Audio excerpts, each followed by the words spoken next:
De volta ao vivo, junto com você, aqui no QVP Vota Bahia. O que pensam e quais são as propostas dos candidatos ao governo do Estado e ao Senado também. Você vai saber nas entrevistas e debates que faremos no projeto Vota Bahia, uma parceria da TV Aratu com os grupos da Tarde e Metrópole. Lembrando que as entrevistas estão sendo transmitidas ao vivo também pelos portais Aratu Online, a Tarde e pela FM Metrópole. Na série de entrevistas com os candidatos ao governo do Estado, hoje o convidado meu é Paulo Souto, do DEM.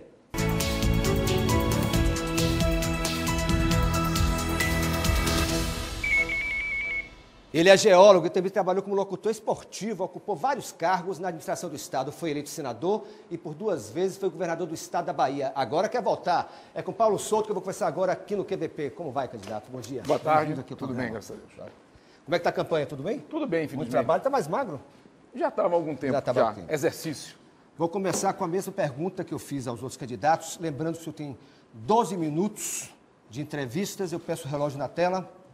A pergunta é a mesma. Por que o senhor se acha mais preparado para ser governador do Estado da Bahia, de novo, do que os outros candidatos? Não, primeiro eu não quero fazer uma análise se eu mesmo, se sou mais ou menos preparado. Eu acho que isso quem tem que fazer é o eleitorado da Bahia. O que eu posso dizer é que eu tenho experiência, tenho muito conhecimento, acompanho exatamente quais são agora os maiores problemas do Estado, que são muito graves e que precisam ser enfrentados, Casimiro, com muita decisão para ser resolvidos. E eu destaco particularmente a questão dos serviços públicos, aqueles que afetam a nossa vida do dia a dia. Eu acho que essa eleição, claro, vão aparecer, toda a campanha assim, né? Projetos mirabolantes, etc., mas eu estou preocupado, uma preocupação grande em saber como nós vamos qualificar mais os serviços públicos que afetam a vida da população a cada dia. Particularmente as questões de saúde, qualquer pesquisa que você faz hoje,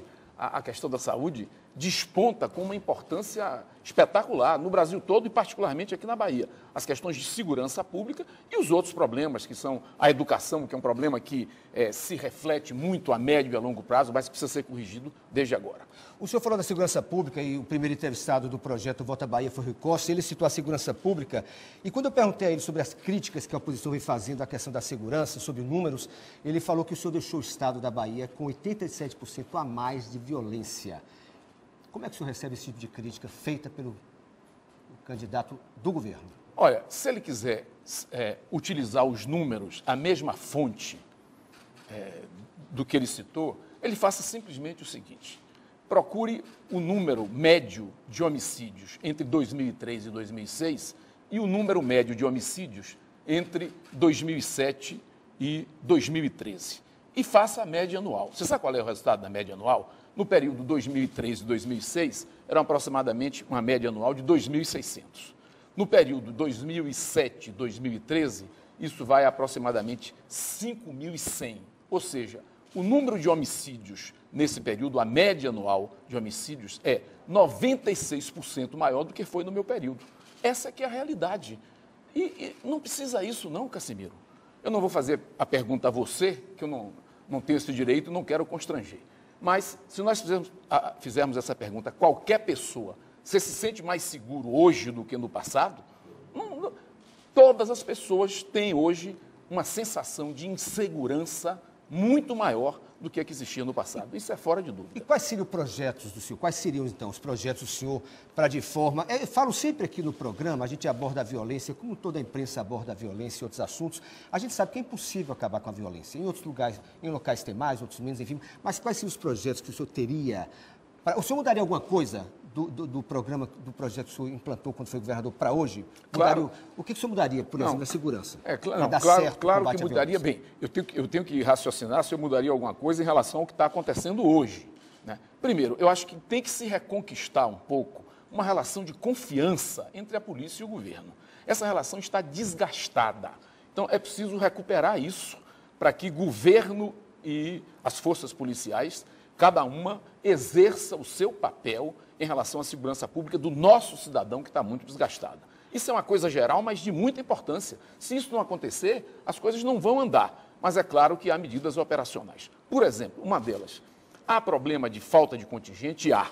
Mas o problema principal é a distribuição desses contingentes dos policiais, uma distribuição territorial mais relacionada com o mapa da criminalidade de cada lugar, isso é importante. E mais importante do que isso, nós precisamos trazer para o policiamento um grande número de policiais civis e militares que estão exercendo funções administrativas e poderia muito bem ser substituído por quadros civis.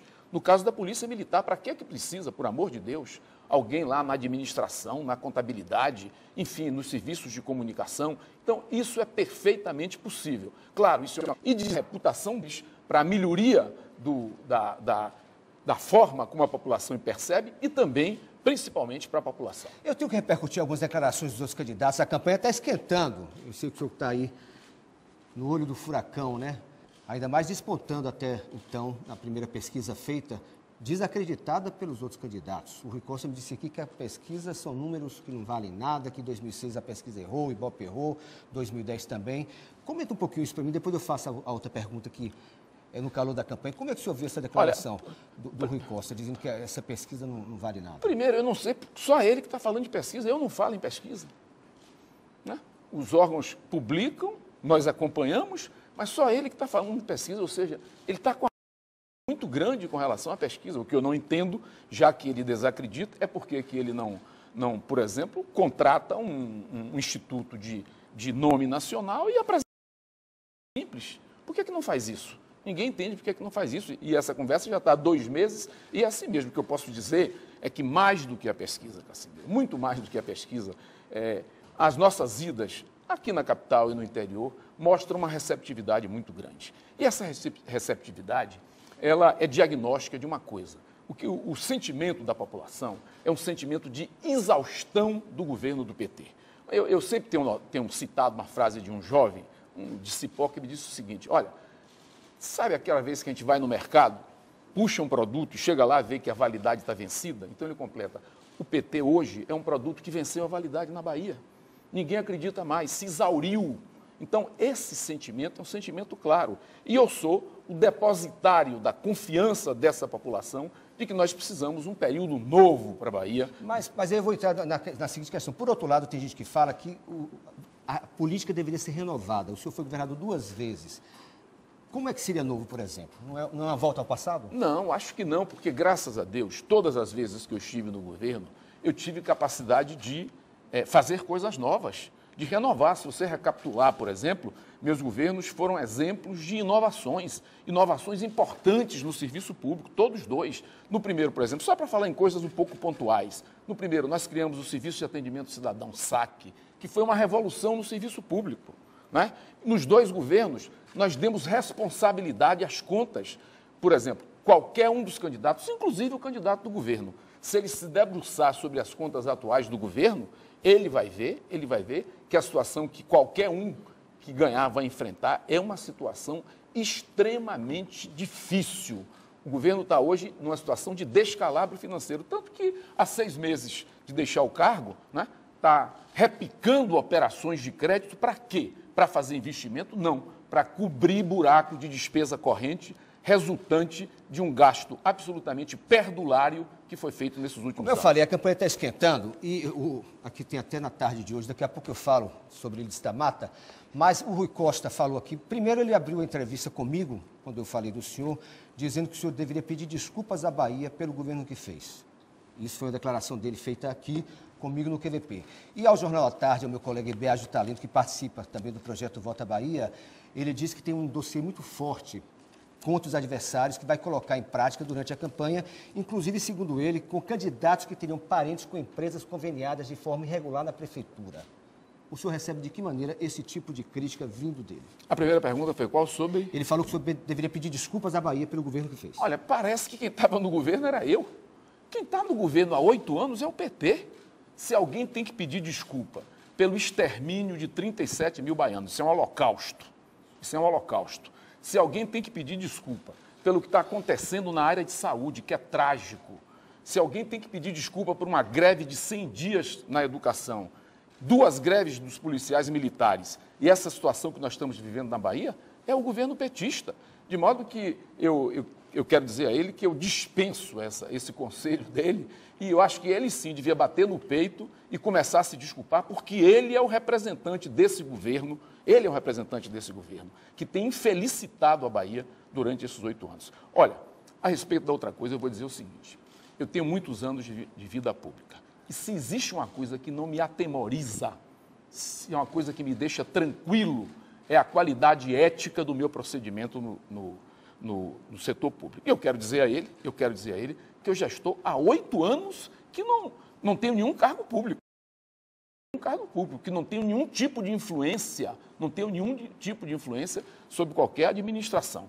Eu não tomo absolutamente aquilo com relação a mim e ele, se tiver responsabilidade, tem que explicitar isso, dizer claramente. Dar nome aos bois, como disse o Lídio da Mata ontem, é isso? Porque o Lídio da Mata falou que não tem nenhum parente, não é com ele esse negócio. Dizer claramente, como eu também acho que não é comigo. No momento que isso acontecer e que eventualmente me atingir, eu vou, claro, tomar as medidas como eu sempre tomei quando alguém tentou fazer isso. De modo que esse patrimônio ético, Cassimiro, ninguém me tira, porque esse é o maior patrimônio que eu acumulo durante a minha vida pública. Vamos falar de Lídio da Mata. Eu tenho que repercutir as declarações dos 2 candidatos, que já faz parte do debate político. Claro. E a gente tem que esquentar a campanha para não ficar uma coisa também muito devagar. Quem vem no fim tem que pagar um pouco esse preço.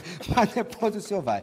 Está aqui, ó. Lídio está aqui no Jornal da Tarde, matéria Fernando Duarte, fala de gestão, critica Rui e Paulo Souto. Ela falou o seguinte, que o senhor governou na facilidade, numa boa. Como tendo apoio do governo federal. É uma não pode ter dito é uma bobagem ficar disputando quem conhece a Bahia. Tem que disputar quem vai administrar melhor a Bahia. O ex-governador Paulo Souto teve essa oportunidade e eu não posso dizer que administrou quem conduziu projetos especiais apenas. Não, eu realmente não consegui chegar... Não consegui saber. O senhor governou na facilidade. Eu governei contra o governo federal. Eu tive pouquíssimo apoio do governo federal e, aliás, nunca atribuí isso a nenhum tipo de discriminação, não. Nunca atribuí. Ainda não me deu o trabalho de saber isso aí. Eu apenas tenho responsabilidade, né? Eu fiz o governo com os meios que eu dispunha. E eu quero dizer o seguinte, eu perdi a eleição de 2006, mas eu deixei o governo com mais de 45% de aprovação de bom e ótimo. Eu não perdi aquela eleição por avaliação do meu governo, não. Foram circunstâncias de natureza política, um presidente da República muito forte, um candidato a presidente da República muito forte, de modo que eu tenho absoluta tranquilidade. E eu não quero fazer avaliações, né, de adversários, mas no momento que isso for necessário, eu vou fazer essas avaliações também. Eu apenas quero dizer que nos meus governos, graças a Deus, a minha avaliação sempre foi muito boa.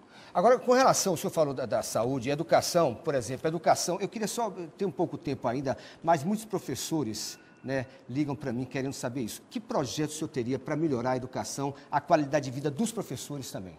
Olha, eu acho que nós temos, primeiro, é evidente que nós temos que ter uma preocupação com os professores, né?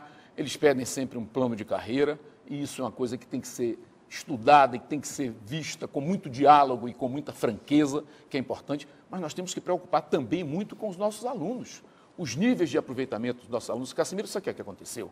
Depois de muito tempo, a Bahia conseguiu que, por exemplo, no nível médio, que é uma responsabilidade do Estado, que a avaliação já não eram boas, mas a última avaliação do IDEB caiu a avaliação do nível médio na Bahia. Quer dizer, nós vimos crescendo um pouco e no último ano caiu a avaliação de nível médio. Isso é uma coisa triste para a Bahia. Fechou o tempo. Obrigado, Paulo Souto. Sucesso. Um abraço para você. Boa sorte, senhor.